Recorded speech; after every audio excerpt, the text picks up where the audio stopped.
Every year, China produces more than 20 million tons of spices and seasonings, turning the country into the world's true flavor king. A place where just a few grams of ingredients can transform the taste of billions of meals across the globe. So what has allowed these tiny spice crops to build a massive industry worth over $100 billion every year? Today, join Agriculture Insight as we step inside China's gigantic spice industry, where endless fields stretch to the horizon, alongside processing facilities glowing through the night, where intense aromas of heat, richness, and pungency fill the air, while millions of tons of raw ingredients continuously flow through conveyor belts, trucks, and warehouses to fuel the flavors of billions of meals worldwide.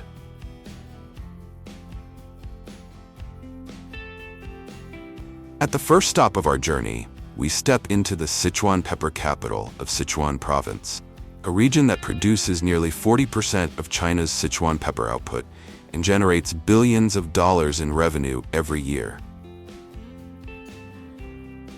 What many people don't know is that Sichuan pepper is not actually pepper at all, but a member of the citrus family, and it is the outer husk that creates its signature numbing sensation. This spice is best known in two major varieties: green Sichuan pepper, famous for its intense tingling effect, and red Sichuan pepper, which delivers a richer aroma, deeper flavor, and stronger heat. Behind this tiny spice lies an incredibly labor-intensive harvest process. Farmers must carefully reach through sharp, thorn-covered branches to cut each cluster by hand, before meticulously separating the thin outer husk, the very part that gives Sichuan cuisine its iconic soul. After harvesting, the Sichuan pepper husks are dried to become the soul of Sichuan hot pot. To create the famous spicy and numbing broth, massive blocks of beef tallow are first melted down before dozens of chili varieties, spices, and Sichuan pepper are added, releasing an intense aroma that can fill an entire kitchen within minutes.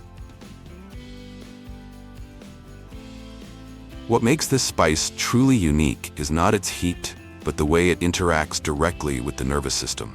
Instead of simply burning the tongue like ordinary chili peppers, Sichuan pepper creates a tingling, numbing sensation, as if tiny electric currents are running through the entire mouth. Once banned in the United States for nearly 40 years over fears that citrus canker bacteria could devastate agriculture, this spice, once considered a biological threat, is now experiencing a massive boom in restaurants across America. Few people realize that out of every 2 ginger roots consumed in the world, 1 comes from China. The country has at times accounted for more than 40 to 50% of global ginger production, and Shandong province alone is capable of supplying dozens of countries at the same time. Around August each year, China's vast ginger fields begin entering harvest season. To harvest ginger, farmers must use hoes to break apart the hardened soil and pull out massive clusters of ginger by hand, before quickly cutting away the stalks and leaves directly in the fields. Ordinary ginger is usually only palm-sized, but in China, some roots grow larger than construction bricks and nearly as long as an adult's forearm. In Shandong, there are even Ginger King competitions, where the largest ginger roots can sell for thousands of dollars. After harvesting, tens of tons of ginger are packed into massive cardboard boxes and loaded onto trucks before being transported directly to processing factories. There, the ginger is first washed and peeled to remove its outer skin, then cleaned again using high-pressure water systems before entering multiple production lines. Some roots are sliced thinly to make ginger candy for soothing coughs, while others are crushed and pressed into thick, intensely spicy syrup.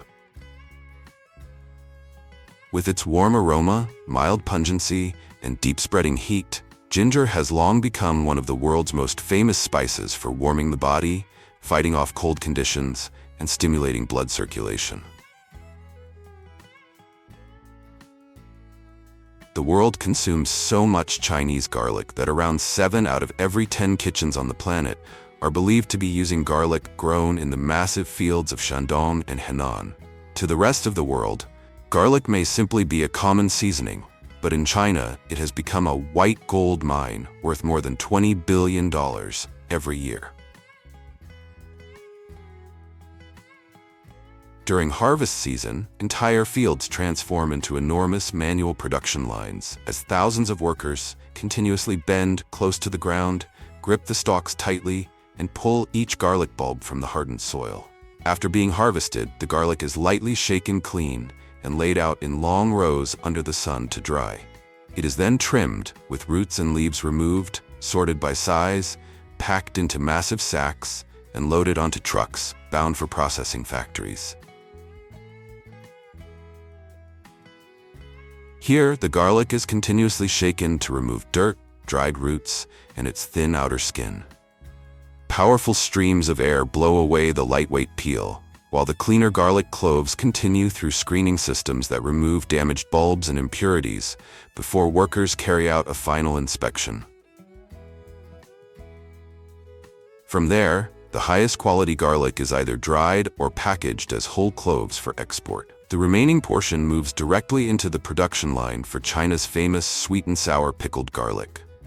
Along the conveyor system, a brine made from rice vinegar, sugar, and salt is pre-filled into glass jars before glossy white garlic cloves are dropped in continuously until each jar is packed full. The jars are then heat sterilized, sealed tightly, and transferred into fermentation rooms, where the garlic gradually turns golden, crispier, and richer in flavor over time. Leaving behind the garlic fields of Yunnan, the journey continues toward Henan, a region often called the Kingdom of Green Onions. Every year, this area produces more than 12 million tons of onions and scallions, accounting for nearly 40% of global output and helping China dominate the world's green onion market. This enormous scale has completely transformed the way onions are harvested in China. In large-scale farming regions, massive machines imported from the United States can move directly between the rows, using cutting blades and conveyor systems to lift entire lines of onions from the soil within seconds, before they lose moisture under the scorching heat. Because if left under the sun for too long, this surprisingly delicate vegetable can wilt faster than ice cream melting in summer. Right in the fields, the roots are quickly trimmed away to make the onions cleaner, lighter, and less likely to wilt during transportation. The onions are then sent directly to processing facilities, where thousands of high-pressure water jets blast away layers of dirt within seconds to preserve their natural green color and crisp texture. Along the conveyor lines, workers continuously remove wilted leaves and sort the onions by size before bundling them neatly together. Finally, the onions are dried using cold air systems and immediately transferred into refrigerated storage, ready for overnight container shipments traveling across Asia.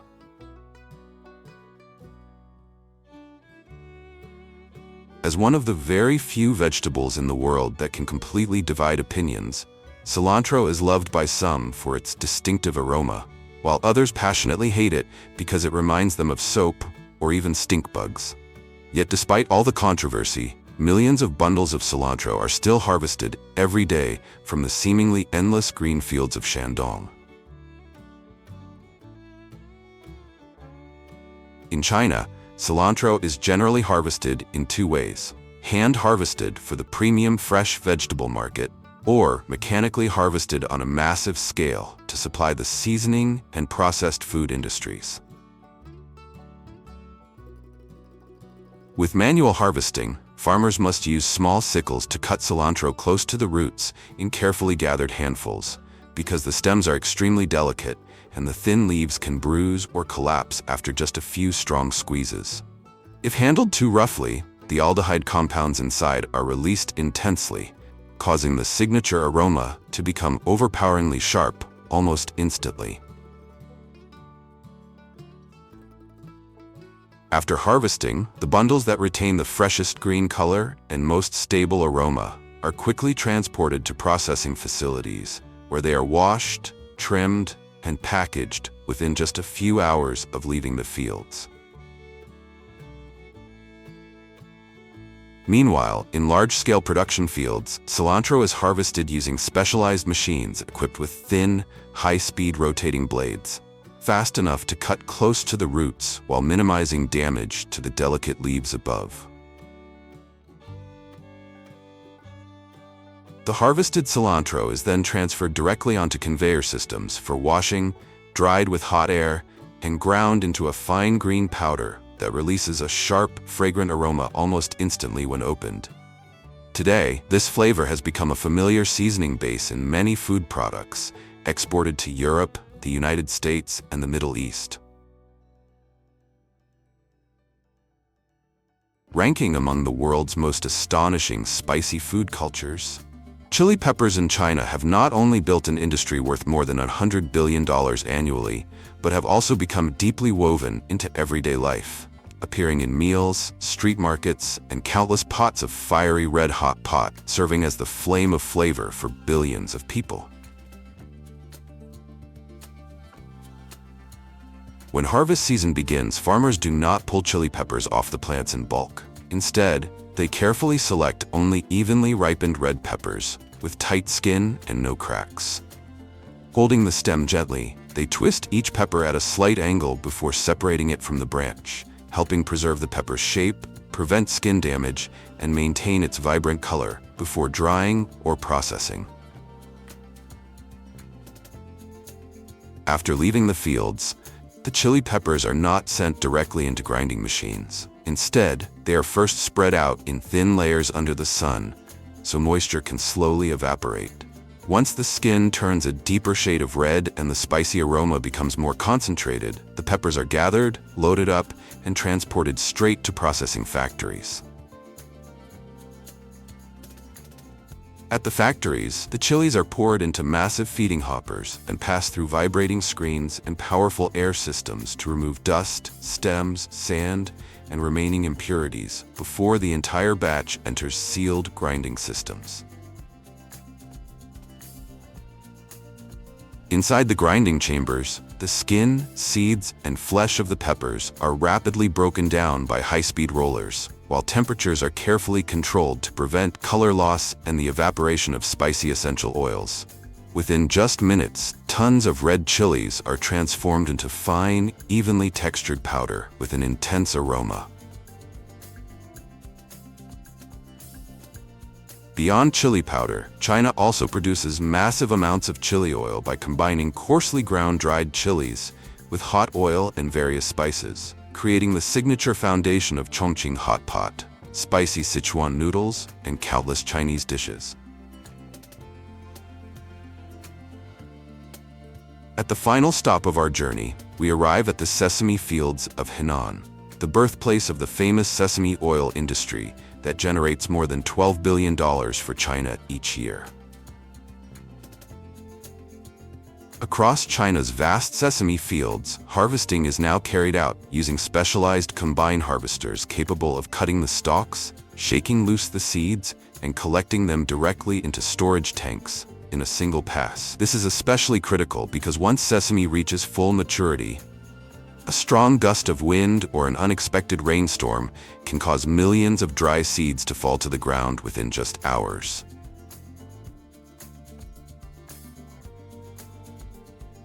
After harvesting, the sesame seeds are poured into massive washing tanks to remove dirt, dust, and remaining sand, before being quickly transferred into high-capacity hot air drying systems to eliminate all moisture prior to oil extraction. Once the seeds reach the ideal dryness level, the entire batch is roasted at temperatures exceeding 100 degrees Celsius, the crucial step that creates sesame oil's signature rich and nutty aroma. Finally, the roasted sesame seeds are fed into enormous hot press extraction systems, where streams of dark sesame oil begin flowing continuously like liquid gold before passing through multiple filtration layers that remove husk residue, sesame particles, and tiny remaining impurities. Following filtration, the oil is cooled to stabilize its color and preserve its distinctive roasted aroma before flowing automatically into high-speed bottling lines. There, thousands of glass and plastic bottles are continuously filled, sealed, labeled, and packed into cartons within minutes before leaving the factory to begin their journey into millions of kitchens across Asia and around the world.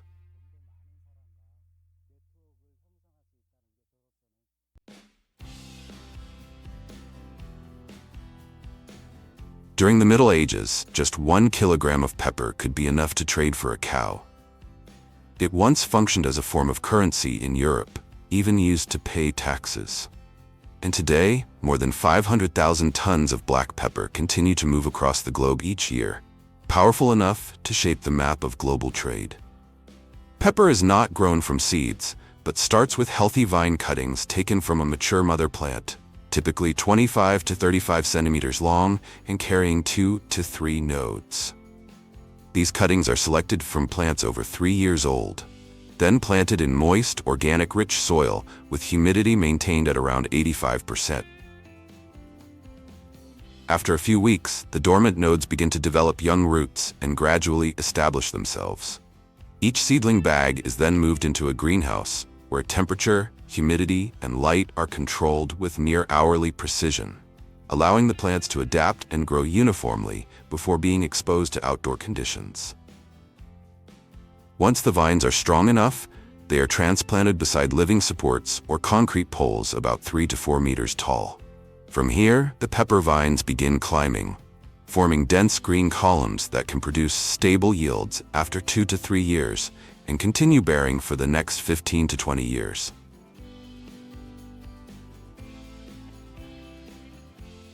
After about 7 to 9 months of growth on climbing supports, the pepper clusters are still mostly green, but a few berries begin turning yellow, a clear sign that harvest time has arrived. Because the vines can grow tall, farmers must use ladders or climb the supports themselves to pick each cluster by hand. Not due to a lack of machinery, but because a single strong shake could cause hundreds of unripe berries to fall to the ground and lose their value instantly. That seemingly manual precision is what ultimately determines whether the pepper will carry a bold, intense heat or end up as just an ordinary spice. Right after leaving the vines, the heavy sacks of fresh pepper are loaded onto trucks and leave the farm within hours, because if delayed beyond 24 hours, the berries begin to lose color and essential oils. On small farms, pepper is typically spread thinly across concrete yards or large tarps and turned continuously under the sun for 3 to 5 days. Simple, but entirely dependent on weather conditions. On larger plantations, however, the pepper is fed directly into steel receiving hoppers, passes through vibrating screens to remove stems, is washed to eliminate dirt, then moves into thermal treatment chambers before undergoing continuous forced drying in multi-level tower systems. In less than 48 hours, those soft green berries are transformed into tons of uniformly dried black pepper. More than 90% of people have believed that black pepper and white pepper come from different plants, but in reality, they both come from the same vine. The only difference lies in the timing of harvest and how they are processed afterward. In other words, they are simply 2 time-based versions of the same pepperberry. In contrast to black pepper, producing white pepper requires farmers to wait until the berries are fully ripe and red on the vine, when the outer skin has softened and natural bonds begin to break down, allowing it to be removed more easily and cleanly. As a result, the inner white core retains a deeper heat and a purer aroma. After harvest, ripe pepper is not dried immediately but soaked in water for about 7 to 10 days. During this time, natural microorganisms break down the outer red skin, softening it so it can be removed easily, leaving only the white kernel inside. This process not only cleans the pepper but also shapes its flavor. White pepper is milder, less bitter, yet still carries a deep heat and a distinct fragrance. However, the trade-off is significant. Waiting for full ripeness reduces yield, and the extended processing further lowers output by about 20 to 25%. As a result, white pepper typically costs about twice as much as black pepper on the market. So rare is it that in the United States, white pepper is only produced on a small experimental scale in Hawaii, one of the few places with a tropical climate suitable for producing export-grade pepper.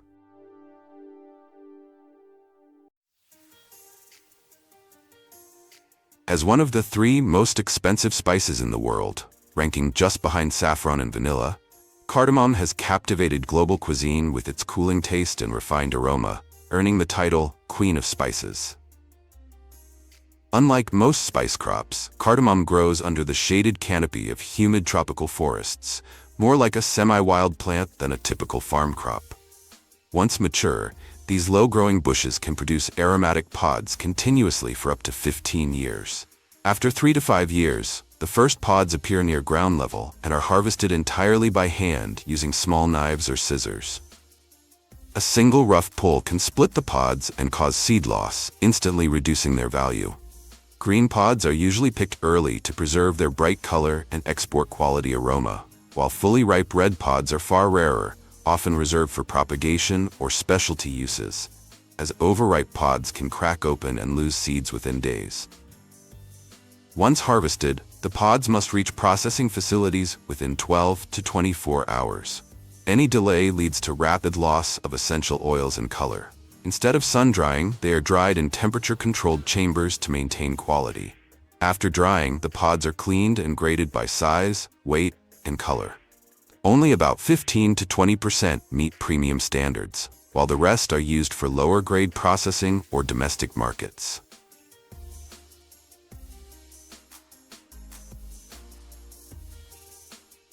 Just an unopened flower bud.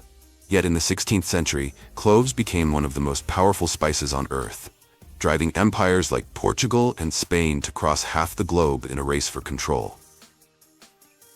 What made cloves so valuable wasn't just their rarity, but their warm, deep, slightly spicy aroma. Preserving that fragrance, however, requires timing that is precise, almost down to the day.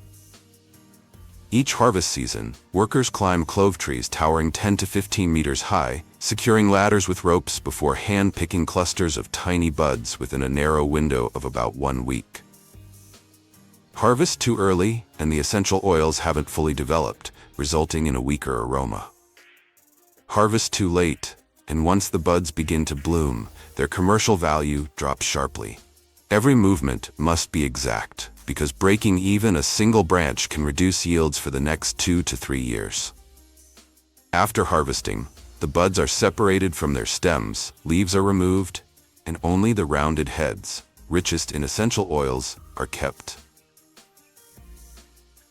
They are then sun-dried for about 3 days, turning from green to a distinctive golden brown. Too little or too much sunlight can darken the buds, degrade the oils, and immediately lower their value. That's why right after leaving the farm, high-quality buds are often transferred to industrial drying systems with controlled temperatures, reducing moisture to around 10 to 12%, locking in the precious oils that once drove entire empires across the oceans to claim them.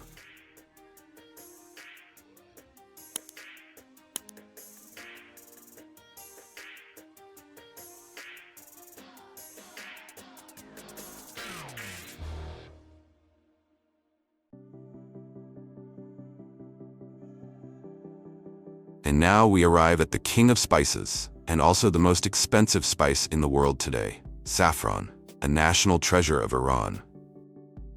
With prices often ranging from several thousand to nearly $10,000 per kilogram, saffron's value comes down to 3 core factors: entirely manual harvesting, extremely low yields, and a processing method that demands near-perfect precision. The saffron harvest lasts only about 6 weeks each year. During this brief window, farmers begin work at dawn and finish before midday, when strong sunlight can quickly wilt the flowers and degrade the delicate flavor compounds inside. Every strand of saffron is harvested by hand. Each flower is carefully plucked and placed into breathable baskets rather than sealed bags, because even slight compression or heat buildup can reduce quality almost immediately. Despite generating immense export value, The workforce, largely women in rural regions of Iran, often earns no more than around $5 per day for this highly meticulous and labor-intensive work. After harvesting, the purple flowers are quickly transported to processing facilities to prevent bruising. There, they are spread out in a dry, well-ventilated environment away from direct sunlight to preserve quality before entering the most critical stage, stigma separation. Each flower is opened by hand to reveal 3 deep red stigmas, the only part kept to produce saffron. This seemingly simple task is extremely labor-intensive. A skilled worker can extract about 600 stigmas per hour, meaning it takes roughly 40 hours of meticulous work to produce just 1 kilogram of high-quality saffron. To reach that amount, around 150,000 flowers must be harvested, an enormous raw material ratio that has earned saffron the nickname red gold. The red stigmas are then dried at low temperatures, reducing up to 80% of their moisture while preserving their color and distinctive aroma. Once dried, they shrink into fine thread-like strands, the final product ready for packaging and export to global markets. Beyond its complex production and limited supply, saffron is prized in cuisine and traditional medicine for its mood-enhancing effects, antioxidant benefits, and support for better sleep. It adds a rich golden color and signature aroma to premium dishes with a slightly bitter taste followed by a warm, lingering fragrance.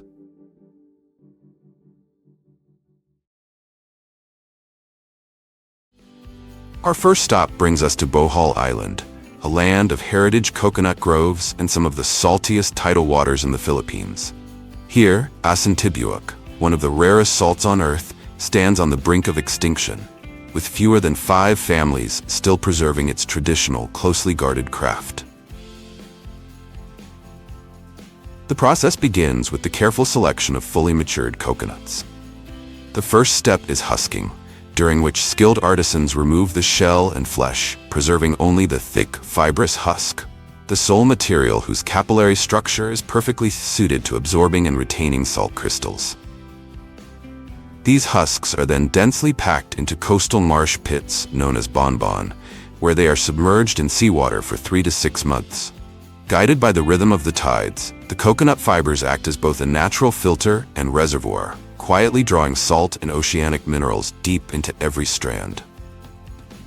At this stage, a natural exchange reaction takes place.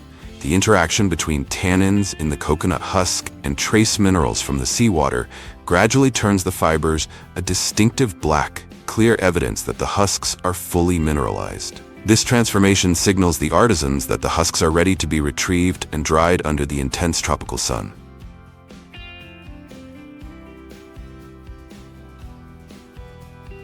Once the mineral concentration reaches its ideal level, thousands of coconut husks are loaded onto bamboo rafts and transported to the processing site. At the workshop, the salt-soaked coconut husks are stacked into large mounds and burned continuously for 7 full days. Throughout this intense transformation by fire, artisans maintain a constant 24/7 watch, carefully controlling the temperature while repeatedly dousing the burning husks with seawater. Under the force of extreme heat, moisture evaporates, leaving salt and oceanic minerals to concentrate and accumulate, transforming the ash into a dense mineral reservoir. The final product is gasang, a fine white ash with an exceptionally high salt content. With the saline ash prepared, the process shifts to the construction of a natural filtration system. Fresh buri palm leaves are cut into sections approximately 40 centimeters long, then layered and interwoven to line the interior of massive bamboo funnels. The choice of buri leaves is a deliberate technical decision. Their rigid veins withstand the pressure of the ash mass, while their naturally water-resistant surface channels the concentrated salt solution downward without loss. Once securely reinforced, the gasang ash is poured in and compacted into a uniform block, after which artisans begin the leaching process using thousands of liters of seawater. Over the course of several hours, the water percolates through the ash, dissolving the concentrated salt crystals and trace oceanic minerals. At this stage, the ash functions like a natural carbon filter, removing impurities and leaving behind only the purest essence. Tasik, an amber-colored liquid with a saturated mineral concentration, nearly 10 times saltier than seawater. Yet it is precisely this saturated salinity that creates the ideal conditions for crystallization. At the firing site, hundreds of hand-molded clay pots are packed tightly together atop long hearths built from hardened ash and stone. This seamless arrangement forms a uniform heat-retaining surface maintained at 200 to 300 degrees Celsius, minimizing energy loss and ensuring that every vessel is subjected to the same intensity of flame. The oval shape of each pot is equally intentional. Its structure optimizes convective heat flow, forcing salt crystals to form evenly from the core outward. Notably, each pot is used only once, rendering every salt block a singular, unrepeatable creation. To prevent thermal shock and structural cracking, artisans keep a pan of tussock boiling constantly nearby, replenishing the pots with hot liquid continuously over 24 hours. This sustained pressure of concentration is the decisive factor, allowing salt crystals to compact tightly, bond durably, and achieve absolute density uniformity from the base to the rim of the vessel.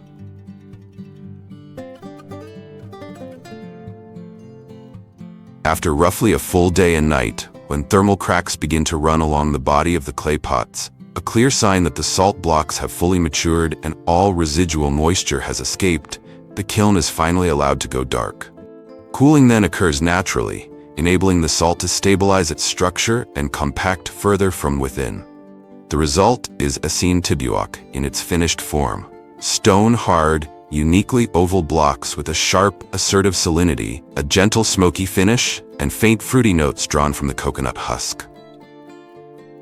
Priced at up to USD 100 per block, on par with England's famed Maldon Salt Company, or premium smoked salts from the Pacific Northwest, Asine Tibuok is often shaved directly over dishes by discerning chefs, used as a luxurious finishing salt. In its homeland of the Philippines, however, this salt is the soul of humble fare. From bowls of lugaw rice porridge to crisp green mangoes, where its smoky depth elevates the simplest ingredients into something unforgettable.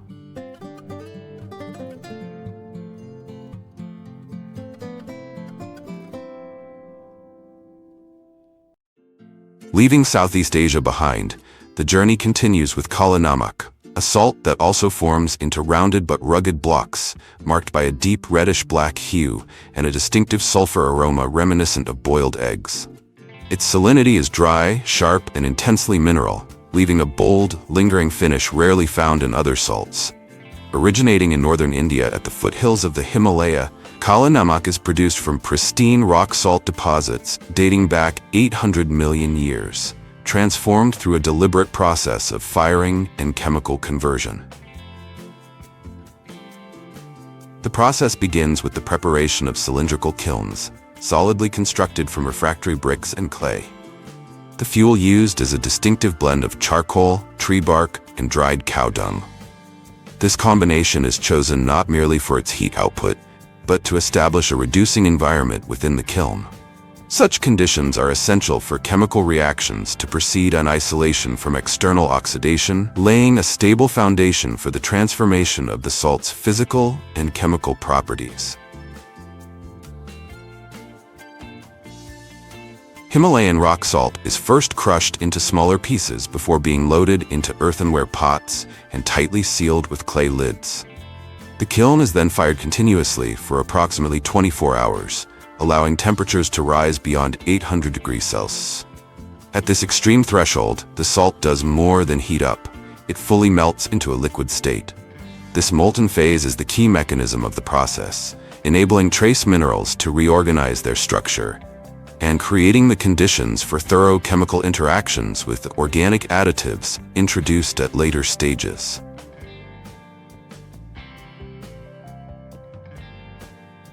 Once the salt has fully melted, artisans add harad seeds along with an additional amount of charcoal. This is the most critical stage of the entire process, as it ultimately determines the quality of the finished salt. Organic compounds within the harad seeds act as powerful reducing agents, stripping oxygen from sulfate groups naturally present in the rock salt and converting them into sulfides. It is this reaction that releases sulfur compounds, producing the distinctive aroma reminiscent of cooked eggs and imparting the salt with its deep purplish-black hue through the formation of iron sulfide.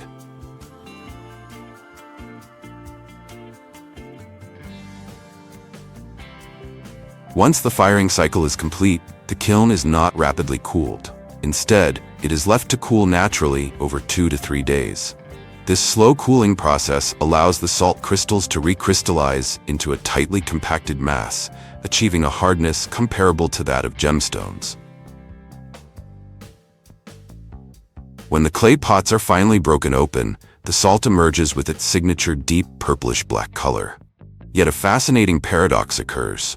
The darker the solid salt block, the lighter, pale pinkish gray, the color becomes once it is finely ground. This phenomenon results from light scattering across ultrafine sulfur particles, a key chemical component responsible for the salt's distinctive character. After this meticulous journey, kala namak is sifted, ground, and packaged for market. From a medicinal perspective, it is regarded as a cooling salt, prized for its digestive benefits, its ability to reduce bloating, and its superior effectiveness in maintaining electrolyte balance compared to conventional white salt.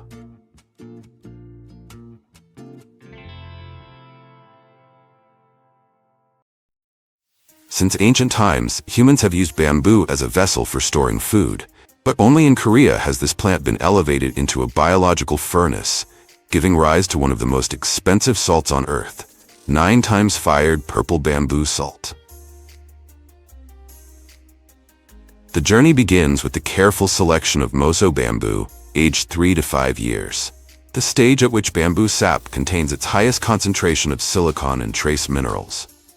In heritage bamboo forests, only culms that meet strict standards of thickness and maturity are harvested, then cut into uniform sections, leaving one natural node intact to create exceptionally durable containers.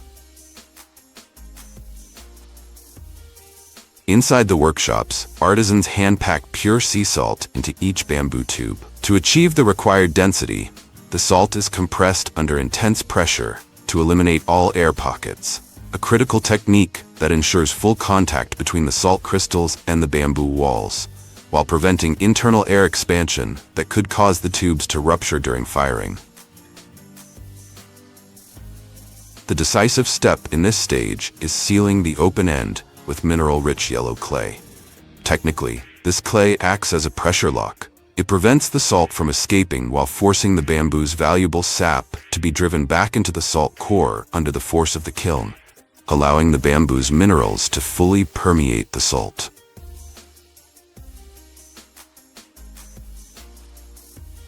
To initiate the transformation, the tightly sealed bamboo tubes are stood upright inside stone kilns, fired exclusively with pine wood to produce stable heat and a clean, aromatic flame. During the first firing at 800 degrees Celsius, the bamboo casing burns away completely, releasing abundant sap that flows outward to envelop the salt core. This layer of bamboo resin, together with pine essential oils, acts as a natural catalyst, neutralizing acidic compounds and removing heavy metals from the raw sea salt. Yet a single firing is not enough to achieve absolute purity. After each cycle, the solidified salt is removed, crushed into a fine powder, and repacked into fresh bamboo tubes to begin the next round.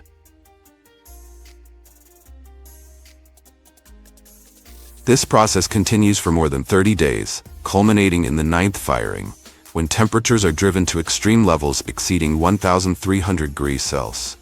At this point, the salt undergoes a complete physical transformation. Its crystals no longer remain solid, but melt and flow like molten lava, glowing red-hot within the kiln. Though labor-intensive and exacting, this prolonged ritual is a definitive commitment to quality. With each passage through fire, concentrations of potassium, magnesium, and organic sulfur are further intensified, while residual impurities are fully broken down, gradually shifting the salt's color from ashen gray to a deep, mystical purple, and endowing it with exceptional antioxidant properties.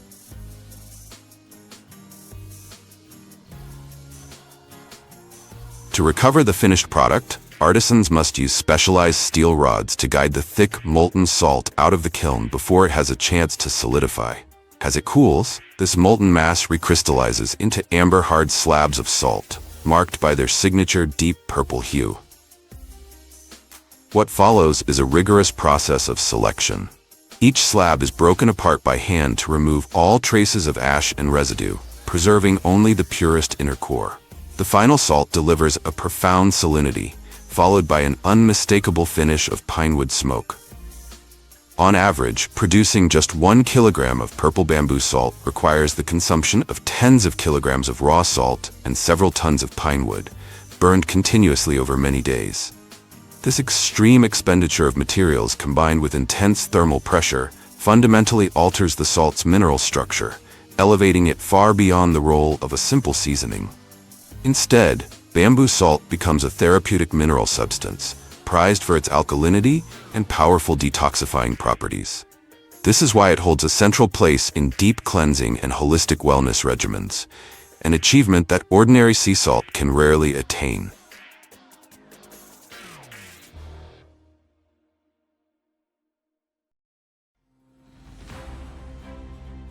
Each year, more than 20 million tons of olives are transformed into the liquid gold that sustains the Mediterranean. Yet when eaten fresh, these fruits are bitter to the point that only birds can swallow them. So how did humanity manage to turn them into familiar products like salted olives, extra virgin olive oil, and even fragrant bars of soap? The journey begins in olive groves that can live for thousands of years. After harvest, the fruits enter a miraculous chain of transformations on modern production lines, reborn as crunchy salted olives, precious golden olive oil, and smooth aromatic soap, carrying flavors and values far greater than their small size. Today, let agricultural insight immerse you in that green, pungent bitterness to uncover the fascinating stories hidden behind every olive-based product you use. All will be revealed right now.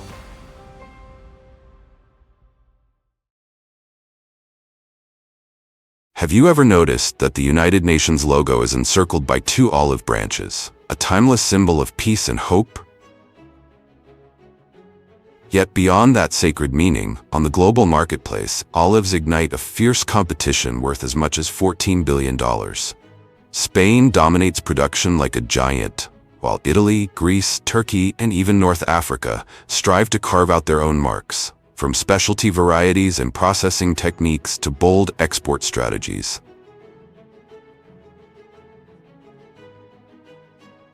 So, what makes olives such a coveted treasure, relentlessly pursued by the world?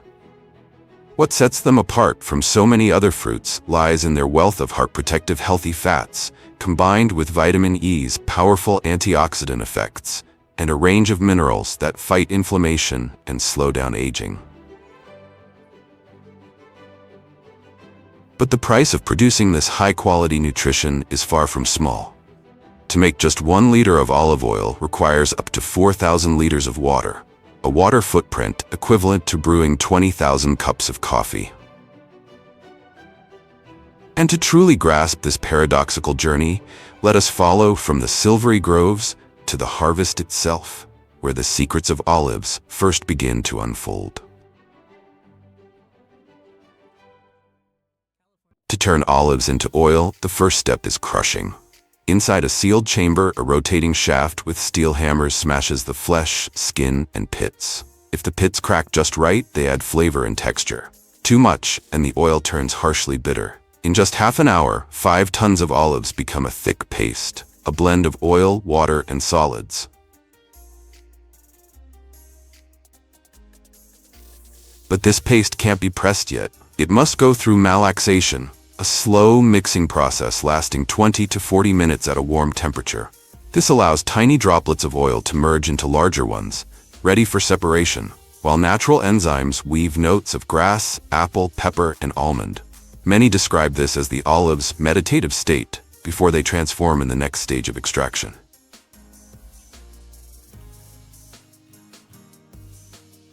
Inside the state-of-the-art decanter, a screw conveyor turns slowly but firmly, pressing and pushing the olive paste into a high-speed spin.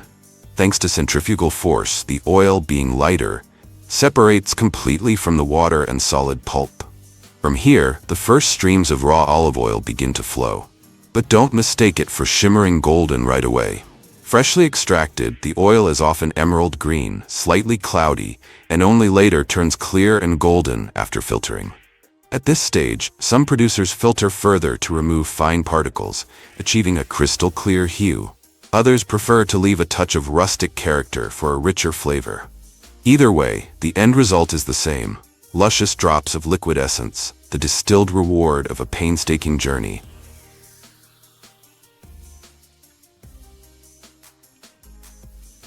In the final stage, each glass bottle is filled with silky oil, capped tightly as it spins through sealing machines, then glides past labeling lines and inspection lights. A quick heat seal sterilization closes the process before sturdy cartons are packed and sealed. From there, the purest bottles of olive oil are ready to travel into supermarkets, restaurants, and kitchens across the globe, completing the journey from bitter fruit on the branch to the flavor inseparable from Mediterranean cuisine.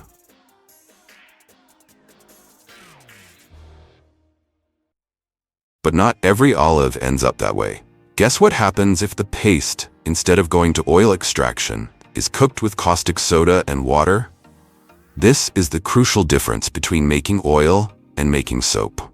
It's not just boiling oil. The saponification reaction is set in motion. Under high heat, fat bonds break apart, then reform into soap. For 3 days, the mixture must be stirred constantly to prevent scorching, with the temperature kept steady so the reaction won't be interrupted. There's also a small but vital trick. Sprinkle dry soap powder on the floor beforehand, so when the vat is drained, the hot solid mass won't stick to the cement. At first, the mixture is thin and pale, then it thickens, darkens to deep green, and turns viscous like boiling honey. That's the moment the oil has died, reborn as soft, pure soap, ready for the next stage. When cooking is done, thick streams of hot, steaming soap spill out, spreading into a glossy green carpet about 6 centimeters thick across the floor. It is then leveled with simple tools to create a smooth surface.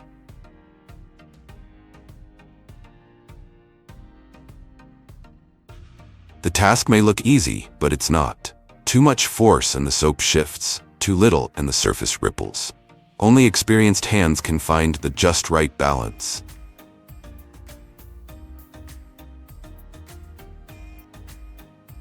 The soap block continues to radiate warmth like an ember, slowly cooling and hardening day by day into a green stone slab.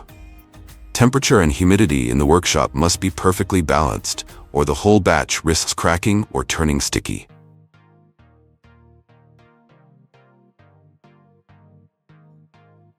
Marking and stamping come next, the decisive step that transforms the raw block into a finished product, both perfectly shaped and branded. Before dividing it, workers dust the surface with fine powder to prevent sticking, then stretch dyed cords across it in 7 by 7 centimeter squares, like laying out a giant chessboard.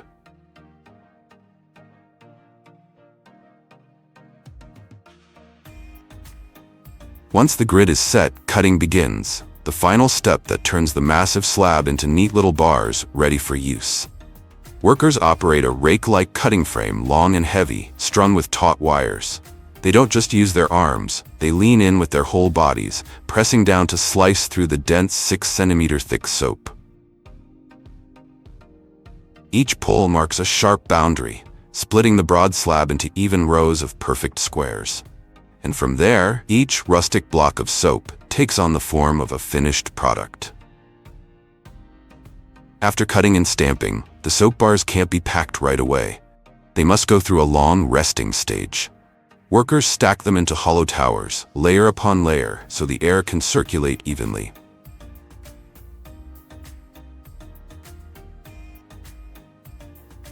For months, usually 3 to 6, the soap remains still, slowly releasing moisture and hardening day by day. This period decides everything. When cured properly, the bars are dry, solid, and long-lasting, able to endure for years without spoiling. But rush the process, and the soap turns soft, fragile, and quick to wear away. That's why this stage is seen as the final discipline, where each bar of soap completes its transformation before entering the market. So next time you cook with olive oil, savor a pickled olive, or wash with that smooth green bar, remember the extraordinary journey behind it, a story of how people turn bitterness into a timeless treasure.